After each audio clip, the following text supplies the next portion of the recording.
పరమాత్మను గురించి ఎంత తెలిసినా, పరమాత్మ యొక్క మహిమను గురించి ఎంత తెలిసినా, ఆ పరమాత్మతో మనం సంబంధం పెట్టుకోవటం వల్ల మనకి ఎంత ప్రయోజనం ఉందని తెలిసినా, మానవ జీవితాన్ని సార్థకం చేసుకోవటానికి ఆ పరమాత్మని మనం ఆశ్రయించాలి, ఆ పరమాత్మని సమీపించాలి, ఆ పరమాత్మతో ఐక్యం చెందాలి.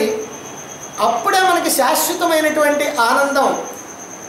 అప్పటిదాకా మనం జీవభావంలో ఉండి ఈ జనన మరణ చక్రంలో ఇరుక్కొని అనేకమైనటువంటి కష్టాలని, దుఃఖాలని, బాధల్ని, భయాలని పొందాలని తెలిసినప్పటికీ కూడా ఆ పరమాత్మ వైపు తిరిగేటువంటి వాళ్ళు చాలా తక్కువ మంది ఉంటారు.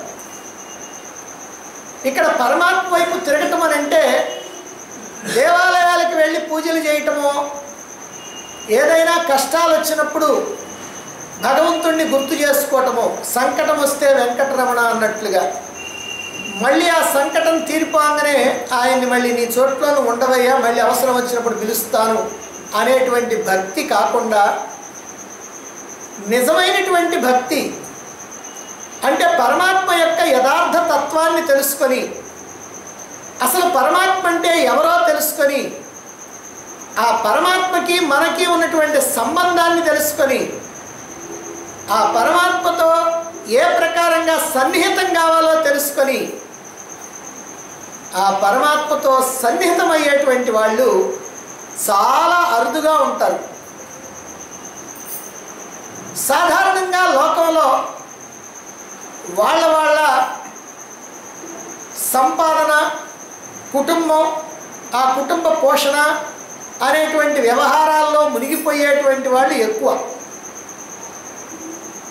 అయితే అలా ఉన్నప్పటికీ కూడా ఏ కొద్ది మందో, అరుదుగా ఏ కొద్ది మందో మహర్షులు ఇచ్చినటువంటి గ్రంథాలన్నీ కూడా మన కోసమే, మానవుల కోసమే, బుద్ధి ఉన్నటువంటి మానవుల కోసమే.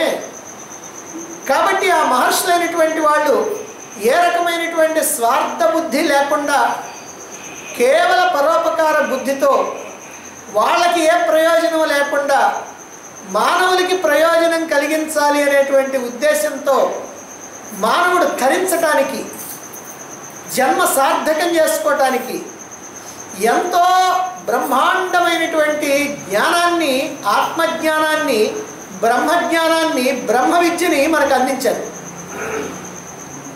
మరి అలా అందించినప్పుడు ఆ మహర్షుల యొక్క రుణం మనం తీర్చుకోవాలి అని అంటే వాళ్ళు అందించినటువంటి శాస్త్రాల యొక్క, వాళ్ళు అందించినటువంటి గ్రంథాల యొక్క, వాళ్ళు అందించినటువంటి జ్ఞానం యొక్క లోతుల్ని మనం తెలుసుకోవాలి. అలా తెలుసుకొని అదిగో వాళ్ళు మనకి ఎందుకోసమైతే ఇచ్చారో ఈ జ్ఞానాన్ని అందుకోసం మనం ఉపయోగించుకోవాలి. అలా ఉపయోగించుకోకుండా కేవలం ప్రాపంచికమైనటువంటి వ్యవహారాలే ప్రధానం అనుకొని, ప్రాపంచికమైనటువంటి సుఖభోగాలే ప్రధానం అనుకొని, ఈ ప్రాపంచికమైనటువంటి వస్తువులు, విషయాలు ఇవే ప్రధానం అనుకొని ఇందులోనే మునిగిపోయి పరమాత్మ యొక్క విషయాన్ని ఏమాత్రం పట్టించుకోకుండా ఉండేటువంటి మానవులందరూ కూడా ఏ రకమైనటువంటి వాళ్ళు అని అంటే రజోగుణ, తమో గుణాలు ప్రబలంగా ఉన్నటువంటి వాళ్ళు.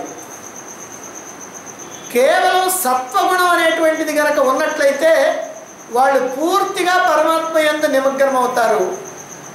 రజోగుణ, తమో గుణాలు ఉన్నప్పటికీ కూడా సత్వగుణం కాస్తో కోస్తో మెరుగ్గా కనుక ఉన్నట్లయితే అప్పుడు వాళ్ళు కూడా పరమాత్మ వైపుకు తిరుగుతారు. కానీ ఇక్కడ పరమాత్మ వైపుకు తిరగనటువంటి వాళ్ళని గురించి నిన్న మనం చెప్పుకున్నాం. పరమాత్మని నిర్లక్ష్యం చేసేటువంటి వాళ్ళని మూఢులు అని పరమాత్మ ఒక పదంతో సత్కరిస్తున్నాడు. వీళ్ళని మూర్ఖులు అని అంటున్నాడు. ఎందుకనంటే ఎవరు మూర్ఖులంటే వాళ్ళకి తెలియదు, చెబితే వినరు.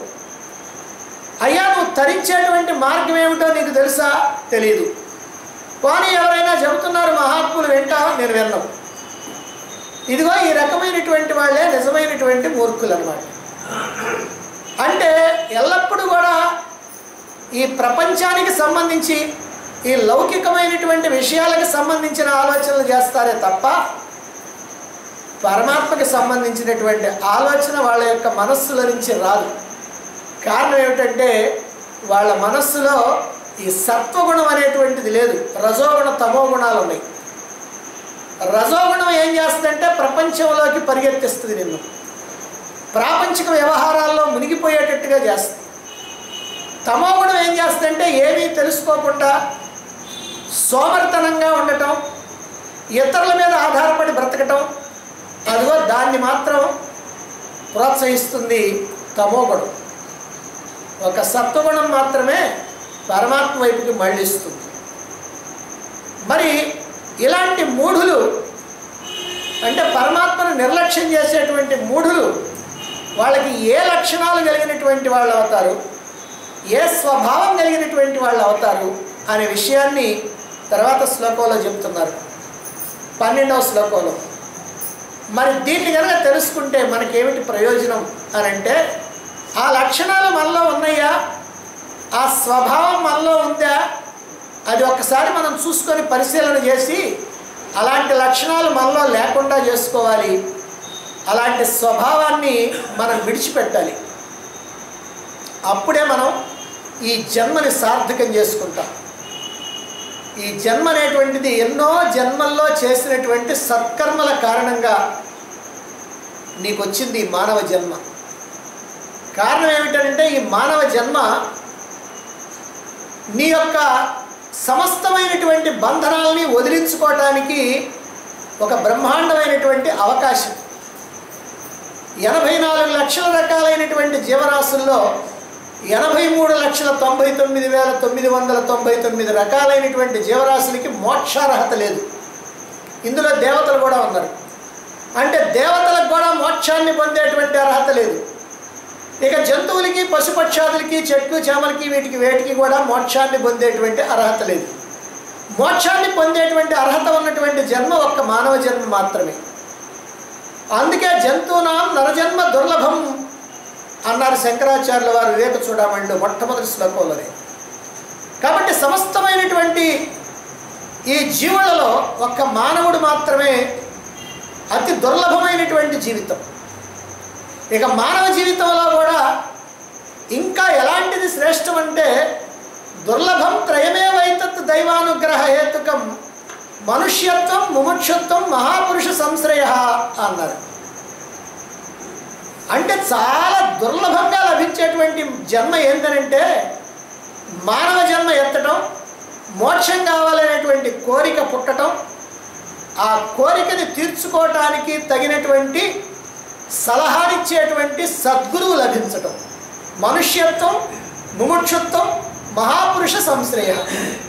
మనుష్య జన్మ రావటం, మోక్షాపేక్ష కలగటం, మహాత్ముల యొక్క సాన్నిధ్యం నీకు లభించటం, ఈ మూడు ఎవరికైతే ఉన్నాయో అదిగా అటువంటి వాళ్ళ యొక్క జన్మ అతి దుర్లభమైనటువంటిది. దైవానుగ్రహ హేతుకం, పరమాత్మ యొక్క అనుగ్రహం ఉంటేనే నీకు అలాంటి జన్మ వస్తుంది. ఊరికినే మానవుడిగా పుడితే సుఖమేముంది, జంతువుగా పుట్టే బ్రతికేటువంటి మానవుడు. ఈ లోకంలో ఎంతోమంది జంతువులుగా బ్రతుకుతున్నారు మానవులు. ఎందుకని అలా బ్రతుకుతున్నారు? జంతువుకి ఏం పనులున్నాయి?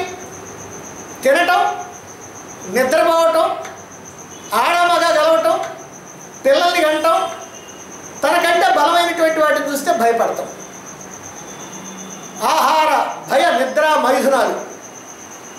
మరి మానవుడు కూడా ఇదే పని చేస్తే తినటం, నిద్రపోవటం, భార్యాభర్త కలవటం, పిల్లల్ని కంటాం, తనకంటే గొప్పవాళ్ళని లేదా తనకంటే బలవంతులను చూస్తే భయపడతాం, ఏదో ఇల్లు వాకిలి కట్టుకోవటం, డబ్బు సంపాదించడం, ఇదే కనుకైతే జంతువుకి మనిషికి ఏమీ తేడా లేదు.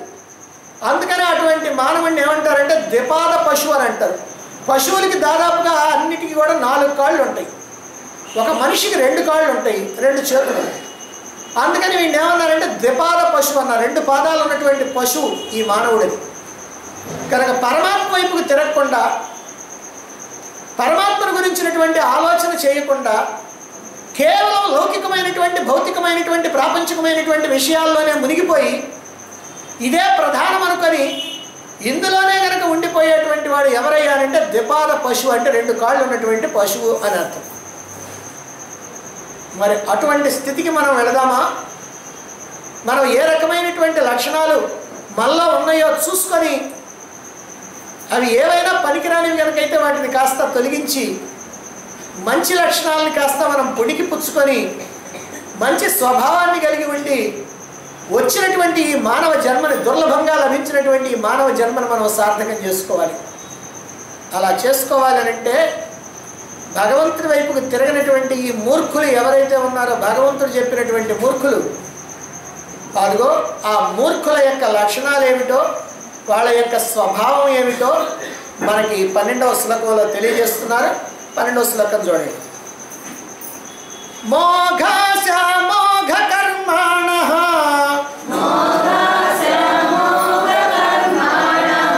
మోఘ జ్ఞాన విచేతసః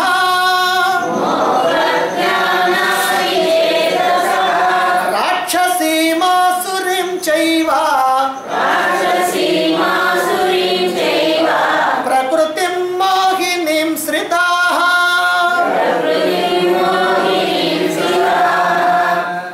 మోఘాశ మోఘ కర్మాణః మోఘ జ్ఞాన విచేతసః. వాళ్ళ యొక్క ఆశలు ఎట్టుంటాయంటే మోఘాశ. వాళ్ళ ఆశలు ఎట్టుంటాయంటే వృధా ఆశలు, వ్యర్థమైనటువంటి ఆశలు. మోఘ కర్మాణః వాళ్ళు చేసేటువంటి పనులు, ఎలాంటి పనులు చేయాలనేటువంటి భావాన్ని కలిగి ఉంటారు. వాళ్ళ ప్రవృత్తి అది కూడా దండగమారిది, వ్యర్థమైనటువంటిది. అంటే వ్యర్థమైనటువంటి ఆశలు కలిగినటువంటి వాళ్ళు, దండగమారి కర్మలు చేయాలనేటువంటి ప్రవృత్తి కలిగినటువంటి వాళ్ళు. ఇక వాళ్ళ యొక్క జ్ఞానం ఏమిటి? మోఘ జ్ఞాన, వ్యర్థమైనటువంటి జ్ఞానం. అంటే వాళ్ళ జ్ఞానం వాళ్ళకు ఉపయోగపడదు, ఇతరులకి ఉపయోగపడదు. సాధారణంగా ఈ లోకంలో ఏ వ్యక్తి అయినా సరే తనకి తాను ఉపయోగపడటమో, తన కుటుంబానికి ఉపయోగపడటమో కాకుండా ఇతరులకు గనక ఉపయోగపడితే వాడి యొక్క జీవితం ధన్యమైనటువంటి జీవితం. మరి వీడి యొక్క జీవితం ఏంటంటే వాడికి ఉపయోగపడదు, ఇతరులకి ఉపయోగపడదు. ఏవి జన్మ? వృధా జన్మ. అది అందుకే చెప్తున్నారు ఇక్కడ,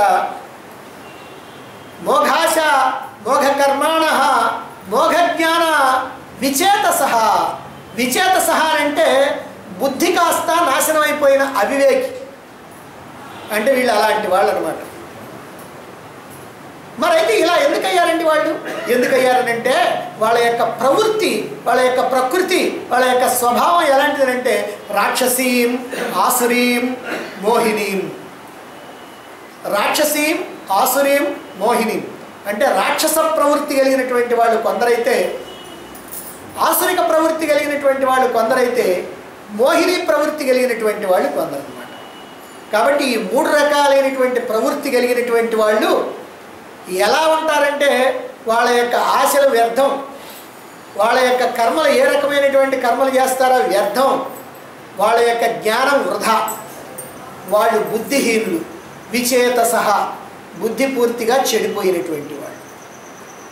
అటువంటి వాళ్ళు పరమాత్మ వైపుకు తిరగాలని అనుకోరు, తిరగరు. ఎవరైనా తిరగమని చెబితే వాడిని ఎగతాళి చేస్తారు, వాడిని పిచ్చోడిగా చూస్తారు. అదిగో ఇలాంటి స్వభావం కలిగినటువంటి వాళ్ళు. భగవంతుడిని నిర్లక్ష్యం చేసేటువంటి వారి యొక్క ఆశలు, కోరికలు వ్యర్థమైనటువంటివి. అలాగనే వాళ్ళు వ్యర్థమైనటువంటి కర్మ ప్రవృత్తిని కలిగి ఉంటారు. అంటే వాళ్ళు చేయబోయే పని ఎలాంటిదనంటే ఏ ప్రకారంగా కూడా వాళ్ళకి ఉపయోగం లేదు, ఇతరులకు ఉపయోగం లేదు, ఎవరికీ ఉపయోగం లేనటువంటి పనులు చేస్తూ ఉంటారు. అలాంటి కర్మ ప్రవృత్తి వాళ్ళకి. అటువంటి వాళ్ళ యొక్క జ్ఞానం కూడా వ్యర్థమైపోతుంది. అందుకనే వాళ్ళని విచేతసః అన్నారు. అంటే వాళ్ళ యొక్క బుద్ధి కాస్త చెడిపోయి బుద్ధిహీనులు అవుతారు. అందుకనే వాళ్ళు ఏమన్నారంటే విచేతసః అని అంటున్నారు. ఇలా బుద్ధిహీనులైనటువంటి వాళ్ళ యొక్క ప్రవృత్తి ఎలా ఉంటుందంటే ఆసురీ ప్రవృత్తి. ఇక్కడ ఆసురీ ప్రవృత్తి అనేదేమో బాగా విశాలమైనటువంటి భావనతో చెప్పింది. ఈ ఆసురీ ప్రవృత్తిలోనే 3 ప్రవృత్తులు ఉన్నాయి. ఏమిటి? రాక్షస ప్రవృత్తి, ఆసురిక ప్రవృత్తి, మోహిని ప్రవృత్తి. ఈ 3 కూడా ఆసురీ ప్రవృత్తి అని అంటారు. ఒకటే మాట.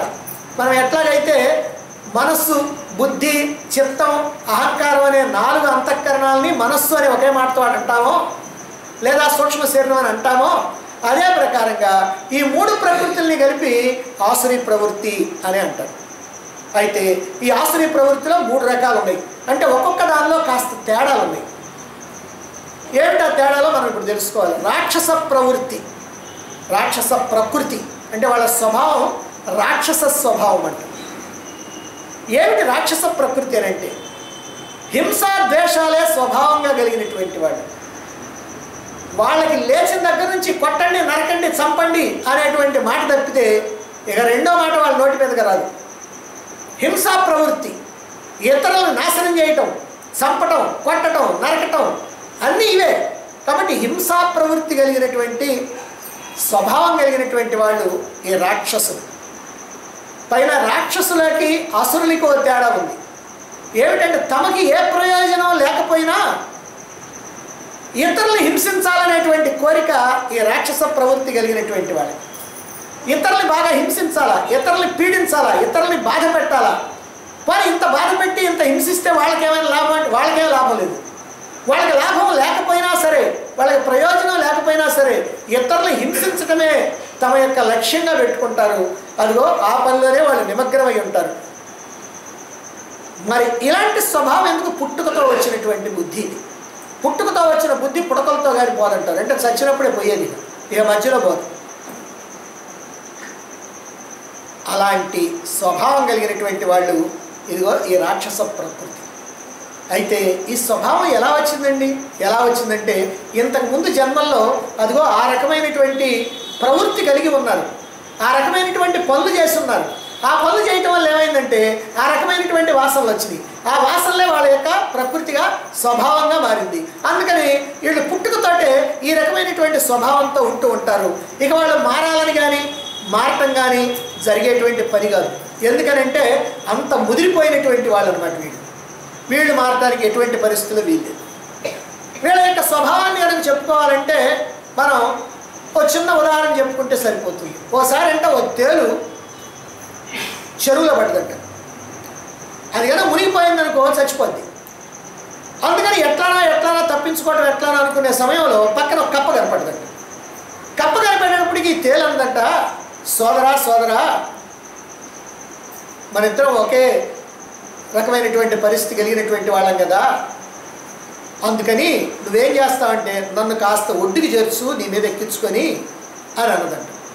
అలా బ్రతిమలాడేటప్పటికి పోనీలేని కప్పకి కాస్త జాలి వేసింది. అందుకని ఆ తేలుని కాస్త తన మీద వీపు మీద ఎక్కించుకొని అలా ఎగురుకుంటూ ఆ చివరికి పోతా ఉంది, ఆ ఒడ్డుకు పోతా ఉంది. అయితే 4 అడుగులు అట్లా వేసిందో లేదో వెంటనే తేలు పుట్టేసింది, ఆ కప్పను పుట్టింది. ఇదేమిటి, నేను నిన్ను రక్షించడం కోసమని నువ్వు చస్తావని నువ్వు బ్రతిమలాడితే నిన్ను నా మీద ఎక్కించుకొని నేను తీసుకొని పోతా ఉన్నాను, నీ ప్రాణాన్ని రక్షిస్తున్నాను నేను, నీ ప్రాణాన్ని రక్షించేటువంటి నన్ను కొడతావా, ఏమిటిది నీ బుద్ధి అని అడిగితే, సోదరా నువ్వేం అనుకోబాకు, నాకు ఎవరైనా చిక్కితే వాళ్ళని కొట్టడం అనేటువంటిది నా స్వభావం, ఇది నా పుట్టుకతో వచ్చినటువంటి బుద్ధి. వాళ్ళు మంచివాళ్ళ చెడ్డవాళ్ళ అని నేను చూడను, వాళ్ళు నాకు మేలు చేసేవాళ్ళ కీడు చేసేవాళ్ళ అని కూడా నేను చూడను.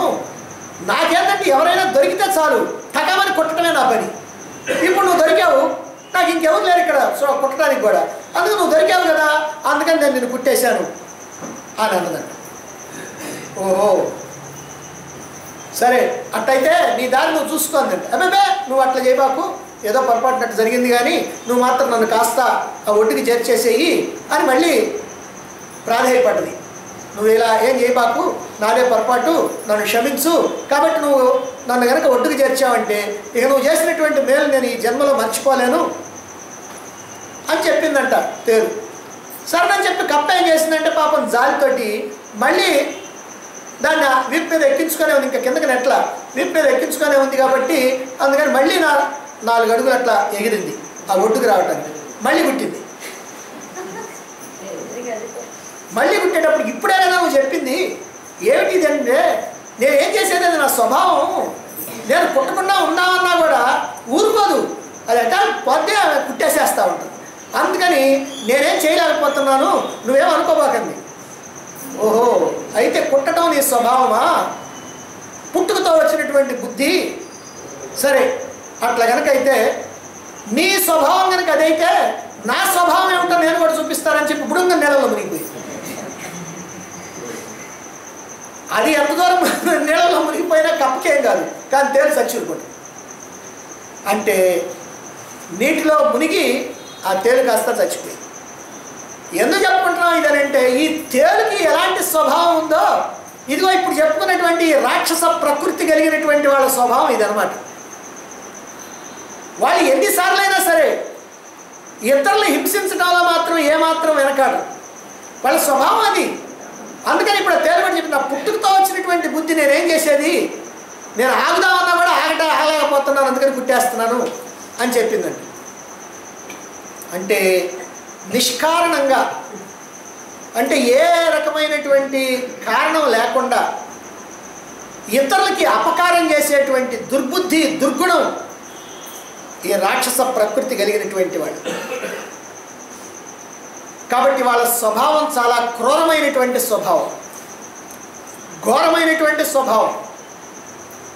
ఈ రాక్షస ప్రకృతి, రాక్షస ప్రవృత్తి కలిగినటువంటి వాళ్ళని మనం రాక్షసులని సినిమాల్లోనే ఎక్కడో మనం పైన కొమ్ములు పెట్టుకొని ఉండేవాళ్ళని, లేకపోతే ఇంకేదో వేషం వేసుకున్నటువంటి వాళ్ళని మనం చూస్తుంటాం. అది కాదు, ఇక్కడ కూడా ఉన్నారు మనకి రాక్షస ప్రవృత్తి కలిగినటువంటి వాళ్ళు. ఈ మానవ లోకంలో ఎక్కడ కావాలన్నా దొరుకుతూనే ఉంటారు. వాళ్ళ యొక్క స్వభావం ఏమిటంటే ఇతరులకి హాని చేయటం, ఇతరులకి కీడు చేయటం, వాళ్ళకి ప్రయోజనం లేకపోయినా ఇతరులకి కీడు చేయటం. అదిగో అలాంటి వాళ్ళు రాక్షస ప్రవృత్తి కలిగినటువంటి వాళ్ళు. వీళ్ళ యొక్క చర్యలు ఏమిటంటే భగవంతుడిని నిందించటం. ఎవరైనా రాక్షసం చూడండి, ఏ కథలోనైనా భగవంతుడు ఎందుకు భక్తులు ఉన్నారేమో, ఎప్పుడు భగవంతుడిని నిందించడమే. అందులో మనకి మామూలు కథల్లో కనుక విష్ణువుని నిందిస్తూ ఉంటారు. ఎక్కడ విష్ణువు, ఏడి రమ్మను, నా ఎదురుగా రమ్మను అని ఇలాగా నిందిస్తూ, ఈ పని చేశాడు వాడు, ఆ పని చేశాడని చెప్పి నిందలు వేస్తూ ఉంటారు. విష్ణువునే కాదు భక్తుల్ని కూడా నిందిస్తారు. అందుకనే కొంతమంది రాక్షసులు ఏం చేస్తారనంటే దైవాన్ని పూజించడానికి యజ్ఞయాగాదులు చేస్తారు మహర్షులైనటువంటి వాళ్ళు. ఈ యజ్ఞయాగాదులు ఏమిటనంటే జీవితంలో అత్యున్నతమైనటువంటి ఈ కర్మకాండ, అంటే వేదాల్లో చెప్పబడినటువంటి అద్భుతమైనటువంటి కర్మకాండ ఈ యజ్ఞయాగాలు. ఈ యజ్ఞయాగాల ద్వారా వాళ్ళు నిరంతరము కూడా దేవతలను తృప్తిపరుస్తూ ఉంటారు. అలా చేస్తూ ఉంటే అందులో వాళ్ళకి ఏ స్వార్థం కూడా లేదు. అలా నిస్వార్థంగా చేసేటువంటి వాళ్ళ యజ్ఞయాగాలను చెడగొడతా ఉంటారు వీళ్ళు. అందులో రక్తమాంసాలు తెచ్చి పోయటం కానీ, లేకపోతే ఆ చేసేటువంటి వాళ్ళని బంధించటం కానీ, వాళ్ళని కొరడాలతో కొట్టడం కానీ, వాళ్ళని చంపటం కానీ, ఇలా అన్ని రకాలైనటువంటి పనులు చేస్తూ ఉంటారు ఈ రాక్షస ప్రవృత్తి కలిగినటువంటి వాళ్ళు, రాక్షసులైనటువంటి వాళ్ళు. కనుక ఇది వాళ్ళకి పుట్టుకతో వచ్చినటువంటి బుద్ధి. ఆకలితో అలమటించిపోతున్నానంటే పిలిచి అన్నం పెట్టిందంట ఒక ఇల్లాలు. సుష్టిగా తిని ఒంటరిగా ఉంది కదా అని చేయబట్టుకున్నాడు. ఇది రాక్షస బుద్ధి కలిగినటువంటి వాడి యొక్క ప్రవృత్తి, రాక్షస ప్రవృత్తి కలిగినటువంటి వాడు చేసేటువంటి పని. ఇక రెండవ రకమైనటువంటి వాళ్ళు ఆసురీ ప్రవృత్తి కలిగిన వాళ్ళు. మరి వాళ్ళు భగవంతుడికి అనుకూలంగా ఉండరు, భగవంతుడిని వ్యతిరేకిస్తారు కదా. మరి వీళ్ళు ఏంటంటే వీళ్ళు భగవంతుడిని వ్యతిరేకించేవాళ్ళు. అయితే రాక్షసులకి అసురులకి ఓ తేడా ఉంది.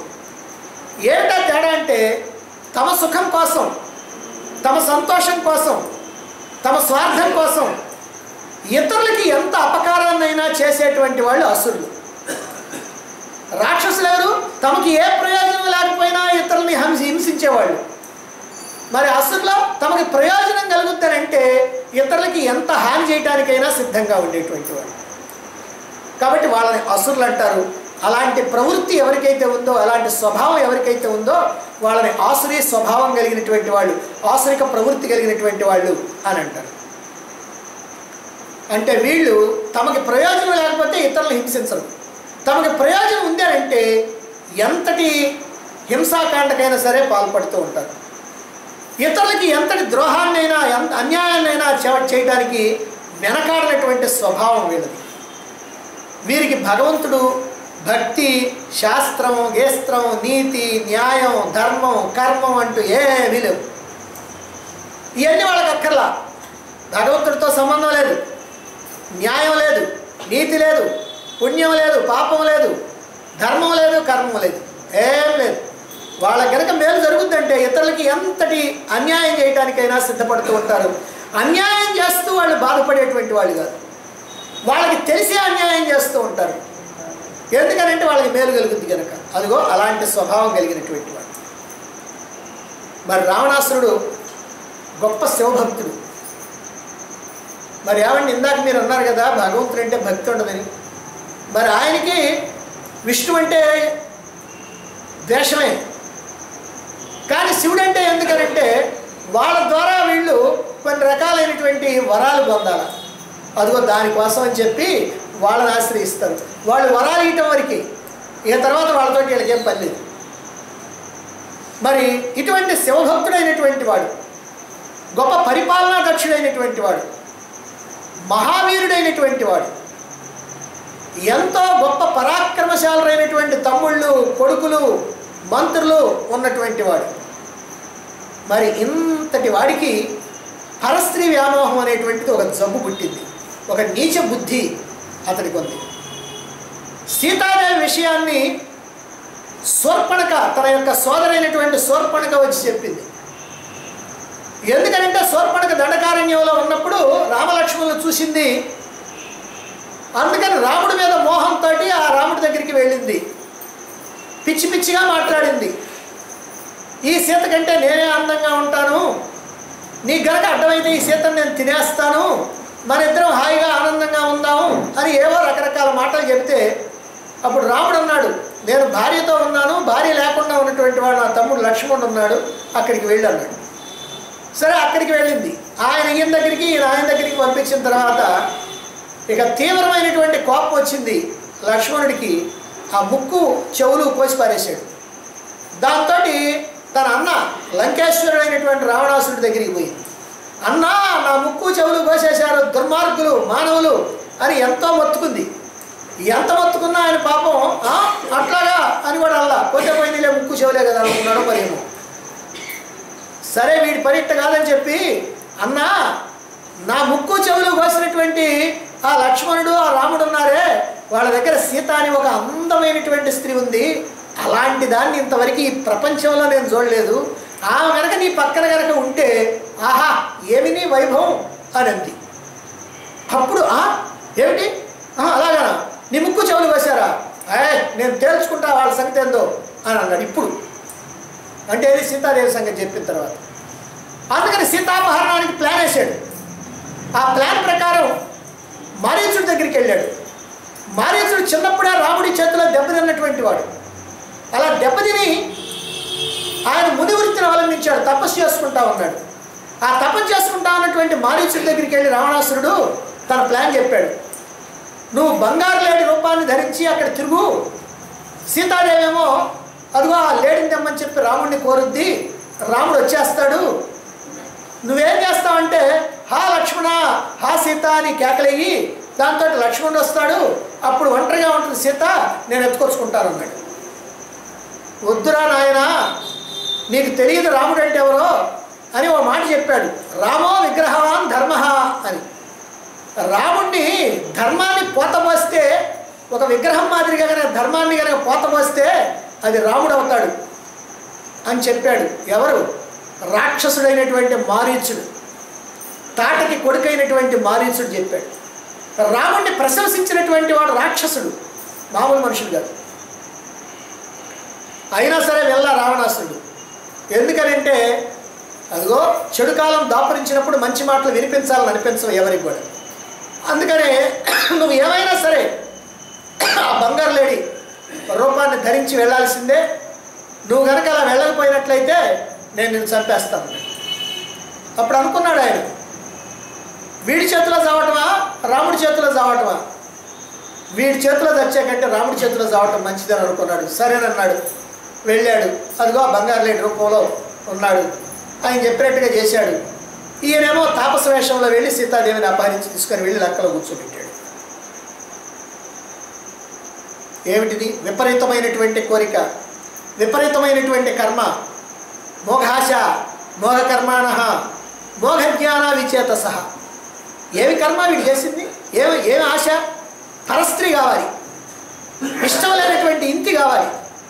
కాబట్టి పరస్త్రీని, రాముడి యొక్క భార్యని కావాలనుకున్నాడు. ఇది విపరీతమైనటువంటి కోరిక, మోఘాశ.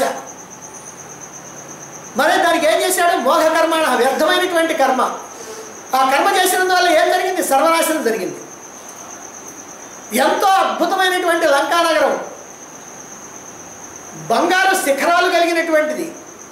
బంగారపు అరుగులు ఉన్నాయంటే ఇళ్ల ముందు బంగారపు అరుగులు, బంగారపు వాకిళ్ళు, ఉద్యానవనాలు. ఒకటేమిటి? అద్భుతమైనటువంటి లంకానగరం. ఆ లంకానగరం ఎలా ఉందంటే, లక్ష్మణుడి కంట ఆ లంకానగరాన్ని చూసిన తర్వాత ఒక ఆలోచన వచ్చింది. అన్న నువ్వు విభీషణుడికి లంకానగరం ఇస్తానన్నావు, కానీ ఈ లంకానగరం మనమే ఉంచుకుంటే బాగుంటుంది కదా. మరి వాడికో అన్నాడు, మన అయోధ్య ఇచ్చేది ఏం పోయింది అన్నాడు. అంటే లంకానగరం దాన్ని చూస్తే లక్ష్మణుడికి ఆ రకంగా అనిపించింది అని అంటే ఆ లంకానగరం యొక్క వైభవం ఏమిటో తెలుస్తుంది. అలాంటి లంకని బూడిద కుప్ప చేసి వెళ్ళిపోయాడు ఆంజనేయుడు ఒక్కడే. కానీ మళ్ళీ యుద్ధానికి వచ్చినప్పటికల్లా మళ్ళీ యథాప్రకారం తయారైపోయింది. అది రావణాసురుడి యొక్క పరిపాలనా దక్షత. అంతకుముందు ఎట్లా ఉందో, ఆంజనేయుడు కాల్చడానికి ముందు ఎట్లా ఉందో లంకానగరం మళ్ళీ అట్లానే తయారైపోయింది. మళ్ళీ అట్లా తయారైపోతే మళ్ళీ ఉందా? మళ్ళీ అలాగనే ఉందా? వాళ్ళందరూ ఉన్నారా? బ్రతికారా? ఎలాంటి వాళ్ళు కొడుకులు, ఎలాంటి వాడు తమ్ముడు? కుంభకర్ణుడితో సమానమైనటువంటి పరాక్రమం కలిగినటువంటి వాడు ప్రపంచంలోనే లేడు. అలాంటి కుంభకర్ణుడి మధ్యలోనే నిద్ర లేపాల్సి వచ్చింది, సరిపోయాడు. మరి అలానే ఇంద్రజిత్తు తన యొక్క కుమారుడు దేవేంద్రుడిని జయించి ఇంద్రజిత్ అనేటువంటి పేరు సంపాదించినటువంటి మేఘనాథుడు, వాడు చచ్చాడు. అతికాయుడు, వాడు చచ్చాడు. ప్రహస్తుడు, వాడు చచ్చాడు. మంత్రులు, సామంతులు, రాజులు, కొడుకులు, స్నేహితులు అందరితో సహా సర్వనాశనం, ఏమీ మిగలేదు. వృధా కర్మలంటే ఇవే, వ్యర్థమైనటువంటి కర్మలు. ఏమైనా ఉపయోగపడిందా వాడికి? సీతాదేవి దక్కిందా? దక్కలేదు. తన రాజ్యాన్ని రక్షించుకున్నాడా? రక్షించుకోలేదు. తాను బ్రతికాడా? బ్రతకలేదు. తన వాళ్ళు ఎవరైనా మిగిలారా? మిగలలేదు. ఏం కర్మ ఇది? వృధా కర్మ, మోఘకర్మాణ.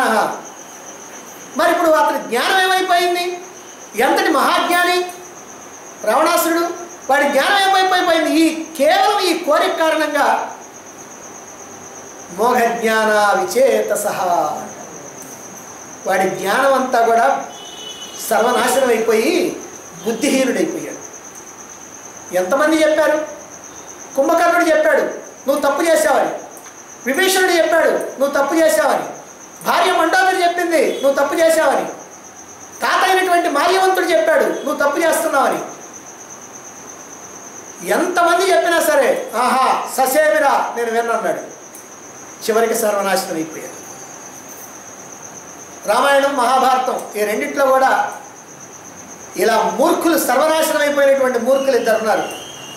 పరరాజ్యాన్ని అపహరించాలని సర్వనాశనం అయిపోయినటువంటి వాడు దుర్యోధనుడు, పరస్త్రీని అపహరించి సర్వనాశనం అయిపోయినటువంటి వాడు రావణాసురుడు. ఇది రామాయణం, భారతం రెండు. అంటే మోఘాశ మోఘకర్మాణ మోఘజ్ఞాన విచేతస. విపరీతమైనటువంటి కర్మ, విపరీతమైనటువంటి కోరిక. పరమభక్తుడైనా సరే ఆ కోరిక అతన్ని సర్వనాశనం చేసింది, ఇతరుల్ని బాధకి గురి చేసింది. అయినా సరే తన కోరిక తీర్చుకోవాలనేటువంటి తపన ఏదైతే ఉందో అదే ఈ ఆసురీ స్వభావం. తమ లాభం కోసం ఇతరుల యొక్క శ్రమను దోచుకునేటువంటి వాళ్ళు, తమకు ఏదైనా ప్రయోజనం ఉందంటే ఇతరుల యొక్క శ్రమను దోచుకుంటారు. తమ స్వార్థం కోసం పసిపిల్లల్ని అంధులుగా చేసేటువంటి వాళ్ళు, తమ స్వార్థం కోసం యువతల్ని వ్యభిచార కొంపలకి అమ్మేవాళ్ళు, తమ యొక్క ప్రేమ ఫలించలేదని కత్తితో గొంతు కోసేవాళ్ళు, యాసిడ్తో దాడులు చేసేటువంటి వాళ్ళు, తమ కామదాహం తీర్చుకోవడానికి స్త్రీల యొక్క జీవితాలను చిన్నాభిన్నం చేసేటువంటి వాళ్ళు, వీరంతా అసురులే, ఆసురిక ప్రవృత్తి కలిగినటువంటి వాళ్ళు. ఇక మూడో రకమైనటువంటి వాళ్ళు మోహిని ప్రకృతి. మోహిని ప్రకృతి మరి ఇదేమిటండి? ఇదేమిటంటే ఇతరులకి కష్టం కలిగించాలనే ఆలోచన లేకపోయినప్పటికీ, వాళ్ళందరూ కష్టం కలిగించాలనే ఆలోచన ఉంది, కానీ వీళ్ళకి మాత్రం ఇతరులకు కష్టం కలిగించాలనేటువంటి ఆలోచన మాత్రం లేదు. కానీ అజ్ఞానం వల్ల, మోహం వల్ల, అంటే నాకు ఇదిగో దీన్ని వదిలిపెట్టి నేను ఉండలేనే అనేటువంటి ఆ మోహం వల్ల ఇతరులకి కష్టం కలిగించేటువంటి వాళ్ళు ఎవరైతే ఉన్నారో వాళ్ళు మోహిని ప్రవృత్తి కలిగినటువంటి వాళ్ళు. ఇక్కడ ధనం, సంపదలు, వస్తువులు, విషయాలు, వీటి వల్ల తమకు సుఖ సంతోషాలు కలుగుతాయని, అవి లేకపోతే జీవితమే వ్యర్థమని భావించి వాటిని సంపాదించడానికి ధర్మమైనటువంటి న్యాయమైనటువంటి పద్ధతి పనిచేయటం లేదు అని భావించి దానికోసం అన్యాయాన్ని, మోసాన్ని చేయాల్సి వచ్చినప్పటికీ కూడా ఏమి తప్పు లేదు. అందుకే కొంతమంది అంటారు, మనం ఎంత సంపాదించామనేది ప్రధానం కానీ ఎలా సంపాదించామనేది ప్రధానం కాదు అని హితబోధ చేస్తూ ఉంటారు ఇతరులకి. ఎవడన్నా కనుక ధర్మంగా సంపాదించాలి అంటే, పోవయా నీ మాట ఇప్పుడు ఎందుకు పనికి వస్తాయి, ధర్మం లేదు గిర్మం లేదు, మనకి ఎట్లా వచ్చిందని చూడాలి అంతే, ధర్మాలు గిర్మాలు ఇక్కడ పనికిరావు అని అంటాడు. కాబట్టి ఈ స్వభావం కలిగినటువంటి వాళ్ళు మోహిని ప్రకృతి కలిగినటువంటి వాళ్ళు. అధికారం కోసం, పదవుల కోసం తప్పించేటువంటి రాజకీయ నాయకులు కానీ, రకరకాల ఆశలు చూపించి మోసం చేసేటువంటి వ్యాపారులు కానీ, చిట్ ఫండ్స్ పేరుతో ఇతరులు మోసగించేటువంటి వాళ్ళు కానీ, వీళ్ళంతా కూడా ఈ మోహిని ప్రకృతి ఉన్నటువంటి వాళ్ళే. ఈ మూడు రకాల ప్రకృతి కలిగినటువంటి వాళ్ళు వ్యర్థమైన ఆశలతో, వృధా కర్మలతో బుద్ధిహీనులై ప్రవర్తిస్తూ పరమాత్మకు దూరం అయిపోతూ ఉంటారు. మరి ఏం చేస్తారు వీళ్ళు? మోగాశ, విపరీతమైనటువంటి ఆశలు. వాళ్ళ ఆశలు ఎలాంటి? వ్యర్థమైనటువంటివి. ఆశ కంటే ఆకలి ఎక్కువ అంట.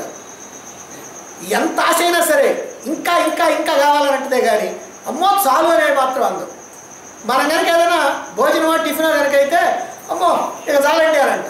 ఈ ఆశ ఉండే దానికి నోరు చాలా పెద్దది, ఎంతన్నా రాని ఇంకా కావాలి ఇంకా కావాలి ఇంకా కావాలండి.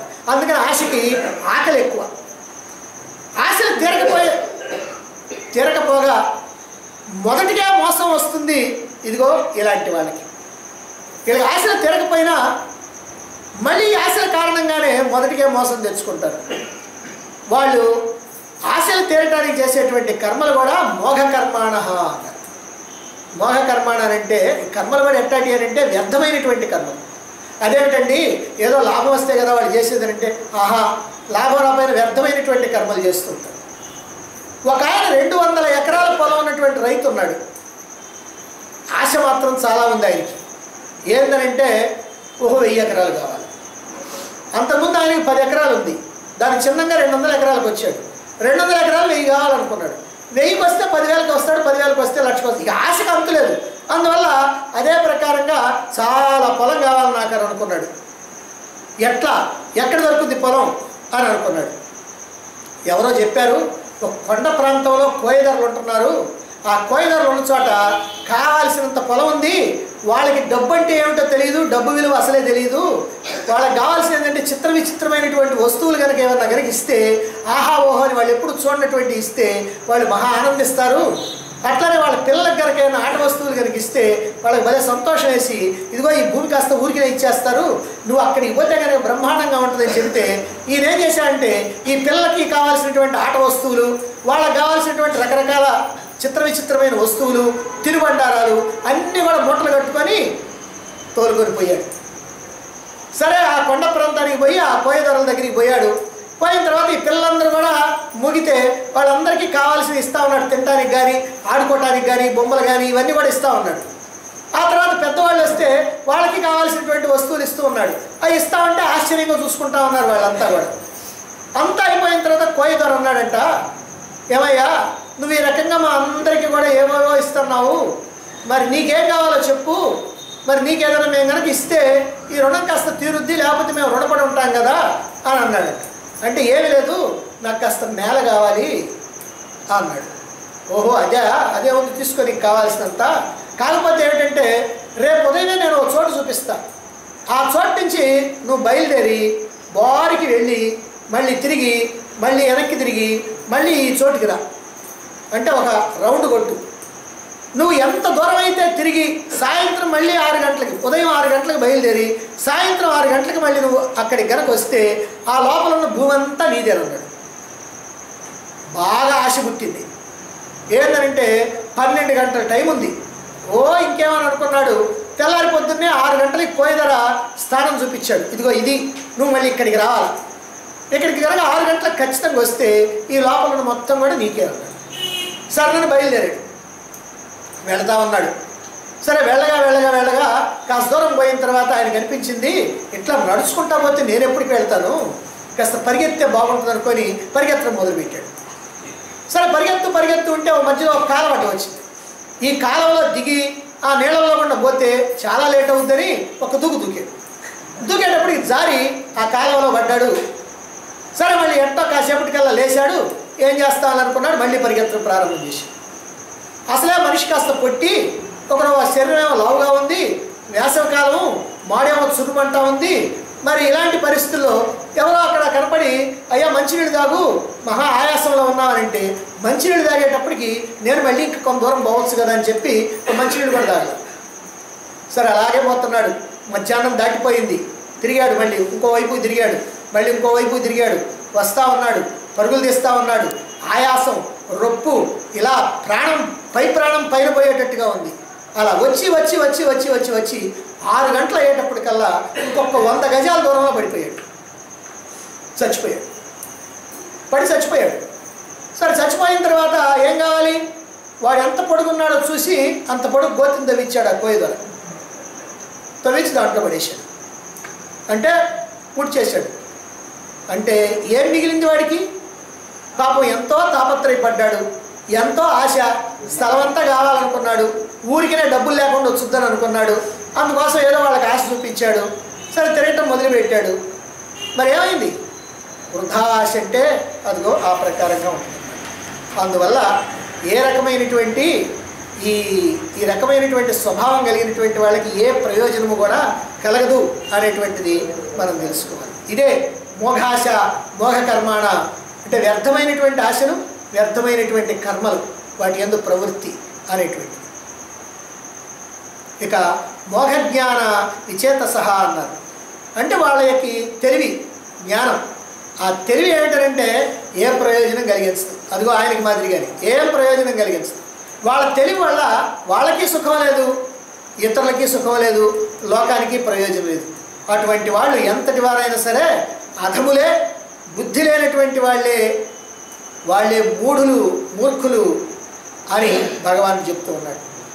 నా చుట్టూ ఉన్నటువంటి వాళ్ళు బాగా సంపాదిస్తున్నారు, భోగాలు అనుభవిస్తున్నారని, నేను కూడా వారిలాగా అనుభవించాలని, అందుకు ఇంకా సంపాదించాలని క్షుద్రమైనటువంటి ఆశలతో, కోరికలతో, ఆలోచనలతో అక్రమ మార్గాల్లో సంపాదించడానికి దేవాలయాల్లో విగ్రహాలు దొంగిలించాలని, దొంగతనాలు చేయాలని, దోపిడీలు చేయాలని, బస్సులు దోపిడీ చేయాలని, నిధుల కోసం వేట సాగించాలని, మత్తు మందులు, మత్తు పదార్థాలు సరఫరా చేయాలని, బ్రోతల్ హౌసులు నడపాలని, రౌడీయిజం చేయాలని ఆలోచిస్తూ ఉండేటువంటి వాళ్ళంతా కూడా ఈ ఆసురీ స్వభావానికి సంబంధించినటువంటి వాళ్ళు. ఇదే ఆసురీ స్వభావం, రాక్షస ప్రకృతి, ఆసురిక ప్రకృతి, మోహిని ప్రకృతి. ఏ వృధా ఆశలు, వృధా ప్రకృతి. వీళ్ళ వల్ల ఏమవుతుందంటే బుద్ధి, ఈ రకమైనటువంటి ఆశలు, కోరికలు ఉంటే వాళ్ళ బుద్ధి పూర్తిగా చెడిపోతుంది. ఆ బుద్ధి చెడిపోవటం వల్ల భగవంతుడి వైపుకు తిరగాలని అనిపిస్తుంది, భగవంతుడి వైపుకు అడుగు వేయాలని కూడా అనిపిస్తుంది. పైగా భగవంతుడిని కూడా తమ పనిలో భాగస్వామ్యం చేసుకుంటారు. స్వామి ఈరోజు దొంగతనానికి పోతున్నాను, దొరికిన దాంట్లో నీకు పావలా వాట, ఇలాంటి భావన కలిగినటువంటి వాళ్ళు అవుతుంటారు. అంటే భగవంతుడిని కూడా తమ వ్యాపారంలో పార్ట్నర్షిప్ ఇచ్చినట్టుగా అదిగో భాగస్వాములు చేసుకుంటూ ఉంటారు. అంటే తమ యొక్క దుర్మార్గాలన్నీ కూడా నిర్విఘ్నంగా కొనసాగాలని, సంపదలు బాగా లభించాలని, అలా లభిస్తే కొంత ఇచ్చుకుందాం అనేటువంటి భావనతో ఉండేవాడు. ఇటువంటి వాళ్ళు భగవంతుడి వైపు తిరగరు, భగవతత్వాన్ని ఎప్పటికీ తెలుసుకోలేరు. వీళ్ళ జీవితం వృధా జీవితం. కాబట్టి ఈ ఆసురీ ప్రవృత్తిని విడిచిపెట్టి, ఇలాంటి స్వభావాన్ని మనం మనలో ఉందేమో జాగ్రత్తగా విచారణ చేసుకొని దాన్ని కాస్త విడిచిపెట్టి దైవీ ప్రకృతిని మనం అలవర్చుకోవాలి. మరి దైవీ ప్రకృతిని అలవర్చుకోవాలంటే ఆసురీ ప్రకృతిని పోగొట్టుకోవాలంటే ఆసురీ ప్రకృతి ఏమిటో తెలిసింది. మరి దైవీ ప్రకృతిని అలవర్చుకోవాలంటే దైవీ ప్రకృతి అంటే ఏమిటో తెలియద్దు. అందుకని ఆ దైవీ ప్రకృతి ఏమిటో తర్వాత శ్లోకంలో తెలియజేస్తున్నారు. రేపు చెప్తాను.